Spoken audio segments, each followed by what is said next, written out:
10 വർഷം അധികാരത്തിൽ നിന്ന് മാറി നിൽക്കേണ്ടി വന്ന കോൺഗ്രസ്സിന് നാളെ ഹൈക്കമാൻഡ് ഒരു തീരുമാനമെടുത്താൽ അത് വി.ഡി. സതീശന് എതിരായാൽ ഇപ്പോൾ കണ്ടതുപോലെ തന്നെ തുടർച്ചയായി അങ്ങോട്ട് അതിനെതിരായൊരു നിലപാട് സ്വീകരിച്ച് നിൽക്കാൻ കഴിയുമോ? ഒന്ന്. രണ്ട്, ഇതിൻ്റെ തുടർച്ചയിൽ വി.ഡി. ഗ്രൂപ്പ് കുറേ കൂടി ശക്തമായി തന്നെ പൊളിറ്റിക്കലി ഒരു കോൺഗ്രസ് കൾച്ചർ അനുസരിച്ച് തന്നെ ഒരു ഗ്രൂപ്പായി തന്നെ മുന്നോട്ട് പോയി പലതിനെയും ഒപ്പോസ് ചെയ്യുന്ന നിലയിൽ അവർ കൂടുതൽ കരുത്താർജിക്കുമോ? കാരണം ഇപ്പോൾ KPC പ്രസിഡന്റിനെ തിരഞ്ഞെടുക്കാൻ പോകുന്നു. ഇപ്പോൾ ആ നിലയിൽ KC നടത്തുന്ന നീക്കത്തെയും എതിർക്കുക എന്ന് പറയുന്നൊരു താല്പര്യം അവർക്കിടയിൽ ഉണ്ട് എന്ന് പറയപ്പെടുന്നുണ്ട്. അതുപോലെ ദീപാദാസ് മുൻഷിയെ മാറ്റണം എന്നൊരാവശ്യത്തിലേക്ക് വി.ഡി. ഗ്രൂപ്പ് പോകും എന്ന് അതിലെ പ്രധാനപ്പെട്ട ആളുകൾ പറയുന്നു. കാരണം 3 വർഷത്തിൽ ഏറെയോ അത്രയോ ഒക്കെ ആയിട്ട് അവരിയ്ക്കുന്നു. അത്രയധികം കാലം ഒരു സ്റ്റേറ്റിലെ ചുമതലക്കാരിയ്ക്കാറില്ല എന്ന് പറയപ്പെടുന്നുണ്ട്. മാത്രവുമല്ല, ഞാൻ മുമ്പ് പറഞ്ഞതുപോലെ നിരീക്ഷകരി MLA-മാരെ കാണുമ്പോൾ ദീപാദാസ് മുൻഷിയുടെ സാന്നിധ്യത്തെ ശക്തമായി എതിർക്കുന്നുണ്ട് ഇപ്പോഴും സതീശൻ പക്ഷം. ഇത്തരം സാഹചര്യങ്ങൾ നിൽക്കുമ്പോൾ ആ ഗ്രൂപ്പ് കുറേ കൂടി പൊളിറ്റിക്കലായി ശക്തിയാർജിച്ച് കരുത്താർജിച്ച് മുന്നോട്ട് വരുമോ? മൂന്നാമത്തെ ചോദ്യം, നേരത്തെ കള്ളിവയലിൽ പറഞ്ഞതുപോലെ KC മുഖ്യമന്ത്രിയായാൽ വി.ഡി. സതീശൻ ആ മന്ത്രിസഭയിൽ ഉണ്ടാകാൻ പല കാരണങ്ങൾ കൊണ്ടും സാധ്യതയില്ല എന്നും പറയുന്നു. താങ്കളുടെ മറുപടികൾ എന്താണ്?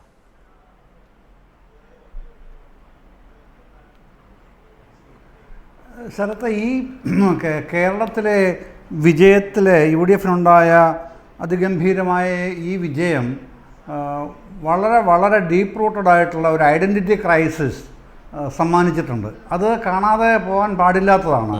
ആ ക്രൈസിസ് ഞാൻ ഉദ്ദേശിക്കുന്നത് ഇവിടെ CM ആരാകണം എന്ന് ഡിക്റ്റേറ്റ് ചെയ്യുന്ന സ്ഥിതി ഇപ്പോൾ ആരാണ് കാഴ്ചവെക്കുന്നത്? അത് ഇന്ത്യൻ യൂണിയൻ മുസ്ലിം ലീഗാണ്.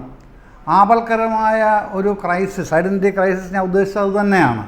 ആ ഒരു നിലയിലേക്ക് ഒരു പാർട്ടിക്ക്, പ്രത്യേകിച്ച് കോൺഗ്രസിനെ പോലുള്ള നാഷണൽ പാർട്ടിക്ക്, അതിൻ്റെ ലീഡർഷിപ്പിന്, ഹൈക്കമാൻഡിന് ഒരിക്കലും വകവെച്ച് കൊടുക്കാനേ കഴിയാത്ത തരത്തിലുള്ള ദുശ്ശാഠ്യമാണ് ഇന്ത്യൻ യൂണിയൻ മുസ്ലിം ലീഗും ശ്രീ വി.ഡി. സതീശനും കൂടെ ഇപ്പോൾ കാഴ്ചവെച്ചുകൊണ്ടിരിക്കുന്നത്.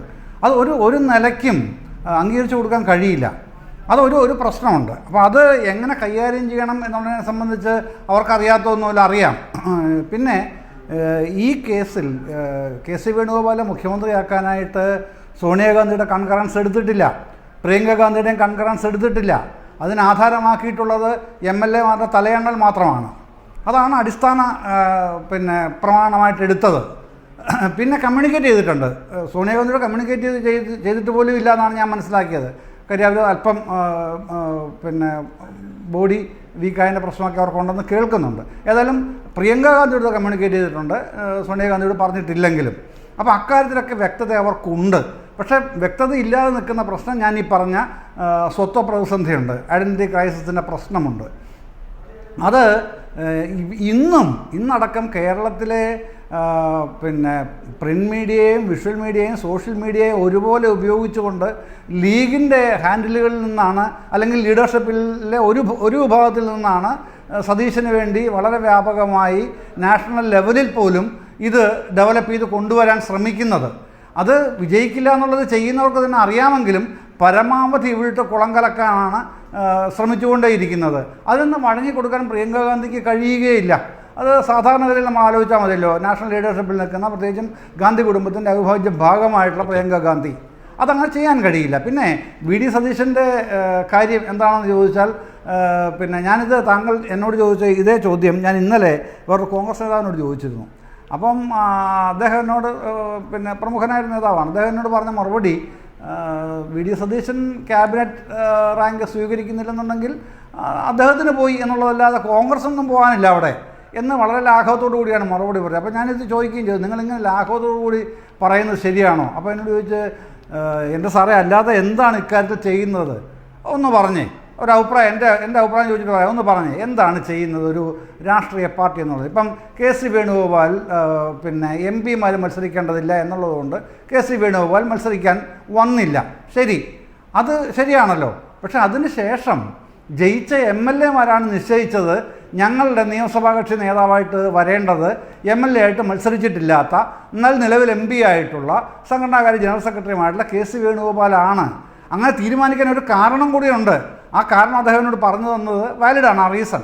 കാരണം 2021 52 പേരെയാണ് KC വേണുഗോപാൽ മാത്രം മുൻകൈയെടുത്ത് തലമുറ മാറ്റം എന്ന പേരിൽ കേരളത്തിൽ UDF കോൺഗ്രസ് സ്ഥാനാർത്ഥിയായി മത്സരിപ്പിച്ചത്. ആ 52 പേരിൽ ജയിച്ചു എന്ന് ആരായിരുന്നു? മൂവാറ്റുപുഴയിൽ നിന്നൊരു മാത്യു കുഴൽനാടൻ, ഇരിക്കൂരിൽ നിന്നൊരു സജീവ് ജോസഫ്. ബാക്കി 50 പേരും പൊട്ടിയല്ലോ. അവരിൽ പലരും ഇത്തവണ ജയിച്ചു വന്നിട്ടുണ്ട്. അത് മറ്റൊരു കാര്യം. അപ്പോൾ അന്ന് മുതൽ വേണുഗോപാലിൻ്റെ ശ്രദ്ധയും ഉത്തരവാദിത്വവും ഈ കോൺഗ്രസ് പാർട്ടിയെ കേരളത്തിൽ എങ്ങനെയാണ് ലിഫ്റ്റ് ചെയ്യേണ്ടത് എന്നുള്ളത് സംബന്ധിച്ച ആലോചനകളും ഇടപെടലും ഒക്കെ നടക്കുന്നുണ്ട് എന്ന് തന്നെയാണ് അവർ പറയുന്നത്.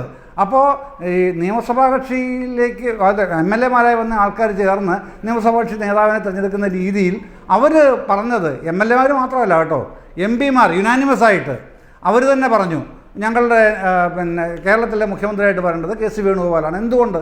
അവർക്ക് ആ രാഷ്ട്രീയ നേതാവിലുള്ള ഈ ഇടതടവില്ലാത്ത വിശ്വാസം, വർഷങ്ങളുടെ വിശ്വാസമുണ്ട്. അതിൻ്റെ അകത്ത് ഒരുപാട് ഘടകങ്ങൾ വേറെയുമുണ്ട്. അതെല്ലാം നമുക്ക് ചർച്ചയിൽ പറയാൻ സമയമില്ലാത്തത് ഞാൻ വിടുന്നു. അപ്പോൾ അതടക്കമുണ്ട്. അങ്ങനെ അതല്ലാതെ ചിലരൊക്കെ പറയുന്നത് പോലെ, ഞാൻ ഷാജി ജോസഫ് പറഞ്ഞതിനെ അല്ല ഞാൻ വിമർശിക്കുന്നത് കേട്ടോ, അദ്ദേഹം പറഞ്ഞതിനെ അല്ല, മറ്റു ചിലർ പുറത്ത് വീഡിയോ ഒക്കെ ചെയ്ത് ഇങ്ങനെ പ്രചരിപ്പിക്കുന്നത് പോലെ അദ്ദേഹം മത്സരിച്ചില്ലല്ലോ, പിന്നെ എന്ത് യോഗ്യതയാണുള്ളത് ഇവിടെ മുഖ്യമന്ത്രിയാകാനുള്ള യോഗ്യത? ഇതൊക്കെ നിശ്ചയിക്കുന്ന ആരാണെന്ന്? നിശ്ചയിക്കുന്നത് ആ പാർട്ടിയുടെ MLA-മാരെന്ന് പറഞ്ഞാൽ ആരാണ്? ജനങ്ങളുടെ പ്രതിനിധികളല്ലേ. അപ്പോൾ ജനവികാരം എന്ന് പറയുന്നത് ഈ MLA-മാർക്കും ഉപരിയായിട്ട് ജനവികാരം കേരളത്തിലിങ്ങനെ അലയടിച്ച് ഒഴുകി പരക്കുകയാണ് എന്നൊക്കെ കരുതണമെന്നുണ്ടെങ്കിൽ നമ്മളൊക്കെ തലയ്ക്കകത്ത് ആൾ താമസമില്ലാത്തവരായിരിക്കണം. അതുകൊണ്ട് അതവിടെ നിൽക്കട്ടെ. ഈ MLA-മാരെന്ന് പറയുന്നത് ജനങ്ങളുടെ പ്രതിനിധികൾ തന്നെയാണ്.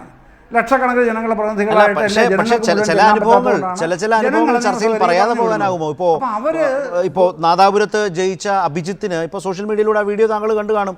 ജനങ്ങൾ പൊതു ഇടങ്ങളിൽ വെച്ച് ചോദിക്കുന്നു, വിശദീകരിക്കേണ്ടി വരുന്നു, അങ്ങനെ പിന്തുണച്ചിട്ടില്ല എന്ന് പറയേണ്ടി വരുന്നു, ആണെന്ന് എന്താണ് ഡോക്യുമെൻ്റ് ആണെന്നോ മറ്റോ ഒക്കെ പറയേണ്ടി വരുന്ന നിലയുണ്ടാകുന്നു. അത് നമ്മൾ കണ്ടല്ലേ. അപ്പോൾ അതുപോലെ PC വിഷ്ണുനാഥ് നേരത്തെ പറഞ്ഞു UDF അധികാരത്തിൽ വന്നാൽ 5 മിനിറ്റ് കൊണ്ട് ഞങ്ങൾ മുഖ്യമന്ത്രിയെ തീരുമാനിക്കും. ഒടുവിൽ അദ്ദേഹം ഇപ്പോൾ പറയേണ്ടി വരികയാണ്, അത് എൻ്റെ ഒരു ആഗ്രഹം മാത്രമായിരുന്നു, അതൊന്നും നടക്കുന്ന കാര്യമല്ല എന്ന് ഏതാണ്ട് ഇപ്പോൾ ബോധ്യമായി എന്നാണ് അതിൻ്റെ ബാക്കി ഭാഗം. ഇത് ഒരു യാഥാർത്ഥ്യമാണ്. ഇപ്പോൾ ലീഗിൻ്റെ ഒരു നേതാവ് പറഞ്ഞല്ലേ, മര്യാദയ്ക്ക് വിജയാഹ്ലാദ പ്രകടനം പോലും പലയിടങ്ങളിലും നടത്താൻ കഴിഞ്ഞിട്ടില്ല, അല്ലെങ്കിൽ അതിൻ്റെ തുടർച്ചയുണ്ടായിട്ടില്ല. പ്രശ്നം എന്തുകൊണ്ടാണ്? ഈ പറയുന്ന MLA-മാർ ഭൂരിപക്ഷം ഉണ്ട് എന്ന് പറഞ്ഞിട്ടും അങ്ങനെയാണെങ്കിൽ ഇതൊക്കെ സംഭവിക്കണ്ടേ? പക്ഷെ ഇതൊന്നും സംഭവിക്കാത്ത വിധത്തിൽ കാര്യങ്ങൾ ബ്ലോക്കല്ലേ ശ്രീ ജയചന്ദ്രൻ?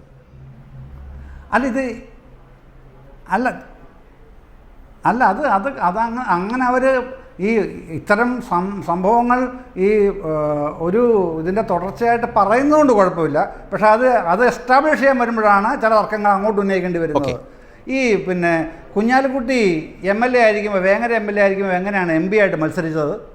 എങ്ങനെയാണ്? എന്തായിരുന്നു രാഷ്ട്രീയ സാഹചര്യം പൊടുന്നനെ ഉണ്ടായത്?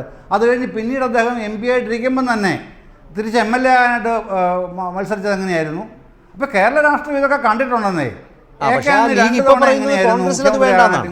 ലീഗ് നേതൃത്വം ഇപ്പോൾ പറയുന്നത് അത് വേണ്ട കോൺഗ്രസിൽ നിന്നാണ്.